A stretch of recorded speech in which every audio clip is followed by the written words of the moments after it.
Welcome back to my channel. I'm excited to see you back here.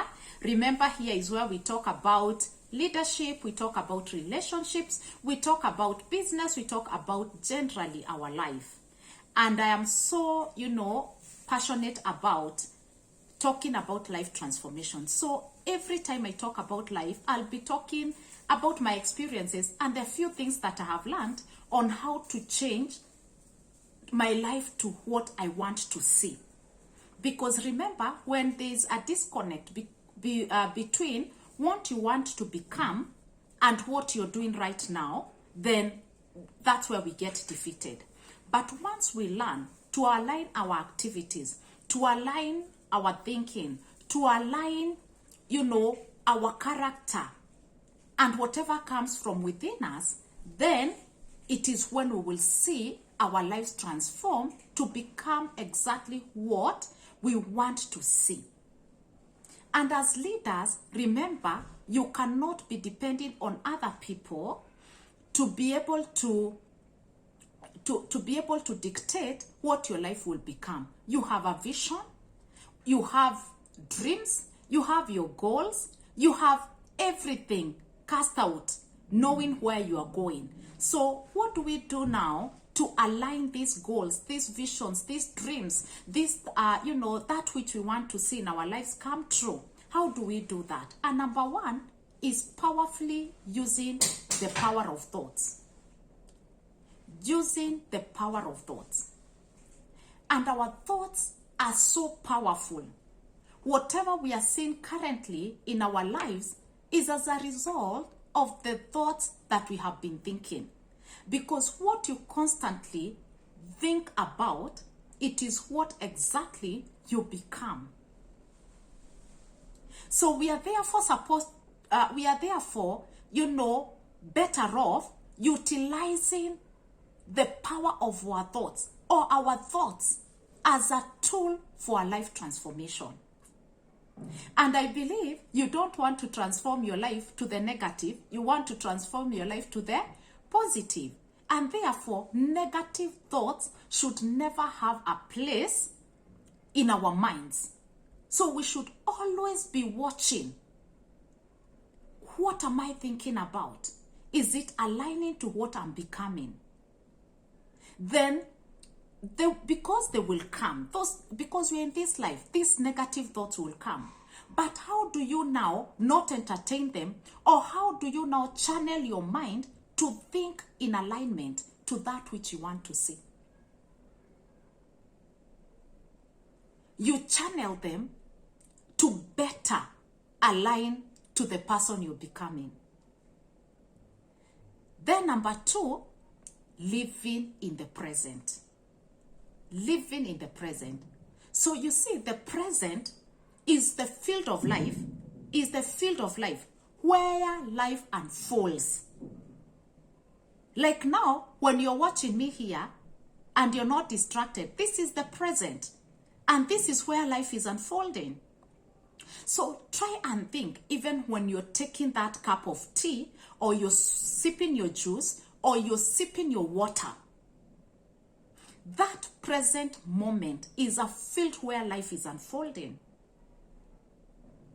It is where a lot of learning is taking place, a lot of activities that we can learn from if we purpose to live in the present.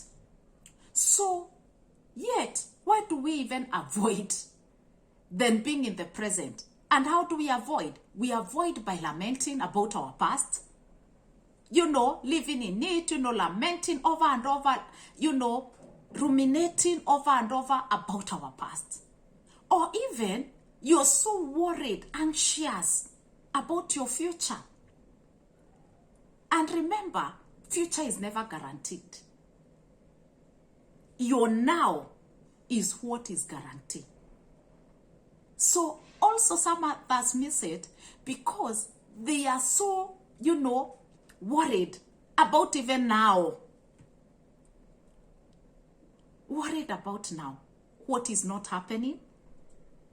But if we learn to just enjoy and find gratitude in the present and accept and just use it as an opportunity to open your eyes to see what is in each situation and circumstance that you can utilize to transform your life to becoming that which you want to become.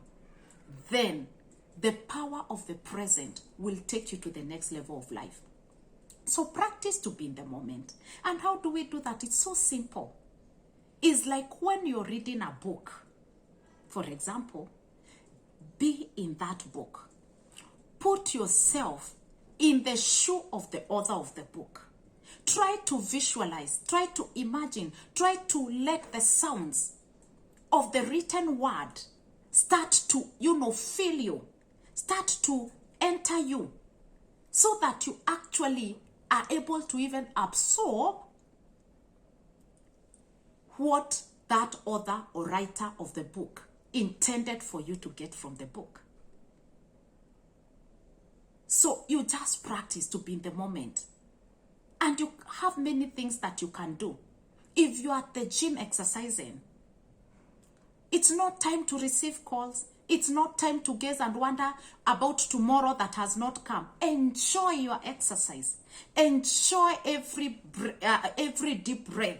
Enjoy, how your heart is, your heart rate is, getting, louder and louder. Just enjoy and be in that moment. And you even start to see the results of some things starting to happen because your body aligns. Your body starts to work together with you because you have told it, enjoy this moment. Then our inner transformation only comes from within us. Only comes, from the, ugliness of our present moment. When we when we learn to deal with it, then virtue flows from us. But most of the time when we avoid, when we are running away from the present moment, then that, even if it's an ugly situation, we are not able to make beauty out of the mess. So it's only our difficulties and our hardships that bring beauty to our lives. So let's not run away, because I don't think there's anybody who wants to run away from a very exciting moment, from a very good moment. We always run away from hardship, from difficulties, from problems, because we don't want to face them. But beauty is in those issues, those things, those hardships. Just enjoy that moment. Be present with all your heart, with all your senses, with all who you are. Enjoy that moment. Then number 3, self-control. And this one is a big thing, especially in our world now. Because when you mention the word self-control, nobody wants to be associated with it because they feel like their freedom is being curtailed. They feel like, you don't want them to have the joy of doing whatever they wish to have. But there is power in self-control, because our desires, the desires of our senses, are so much, giving us what to desire every minute, every time. And it's not being helped by the media. It's not being helped by whatever, we are surrounded with. And they are unlimited. You can never quench your desires. They are unlimited.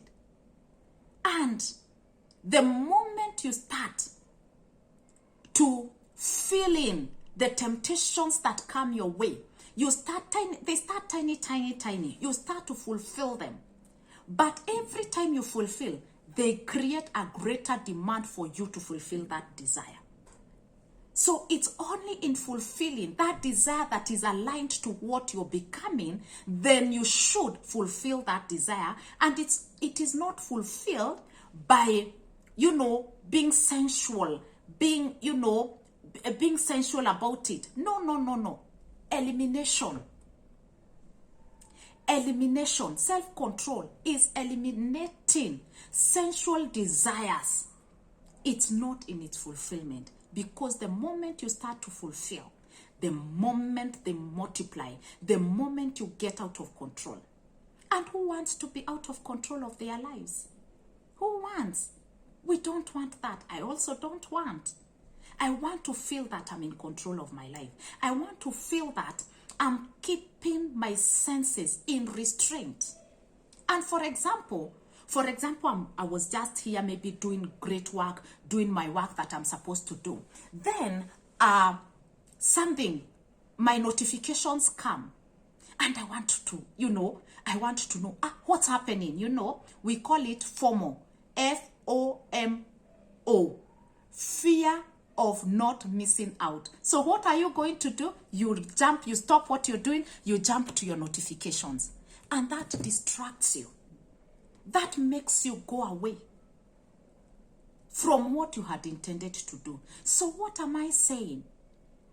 Learn the art of self-control. Decide what is important for you in life. Decide what you want. And then decide, this is what I'm going to do to eliminate and not fulfill these sensual desires, because they are just sensual. They are not the real thing. So we can be moving around, we are busy, we are chasing after our dreams, but we sabotage ourselves or get on our way because we never mastered the art of self-control. Remember that horses need control. And if we don't control them, they will take over our lives. And then we are living in a remote controlled life by things that we do not want to give permission to control our lives. Remember, leaders are in control. Control of what? Not over people, but their own lives. So I'm grateful that you've been able to listen. I'm grateful that we are lining in here. I'm grateful that, we are sharing this conversation. And I would like to know, what do you think about these 3 points? The power of thought, being in the present, and also self-control. I want to know, how will you be able to use it to transform your life to who you're becoming? Because we want to be a better versions of ourselves. Thank you.